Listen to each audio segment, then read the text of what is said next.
Hey, my 2-minute conviction this week is learning how to say no graciously. It's amazing. This is like the first word our toddlers learn how to say. And then as adults in the professional world, we almost forget how to utter it ever again. Anytime somebody asks you for help or asks you to join a meeting or do a project or give them some advice, it's inevitable you end up saying yes when, of course, you have limitations on your bandwidth and availability. But we just find it hard sometimes to say no because we want to be people who are positive, and we want to encourage others, and we want to lead well, and so we think yes is the only right word that should come out of our mouth. It took me years to discover that if I said yes to everything, it inevitably meant I was going to be saying no to things that probably only I could do.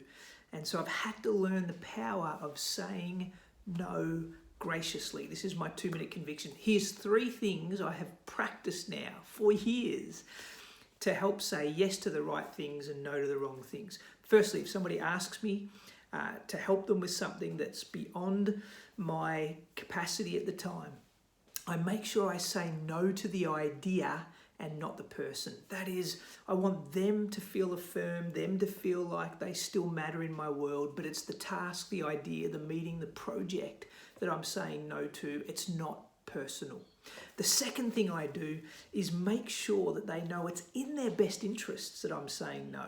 Because if I don't have the time, the skills, the capabilities, the capacities to do a good job at it, then I'm actually going to disservice the very thing they're looking for help around. So it's in their best interests that I say no rather than do a half-hearted job.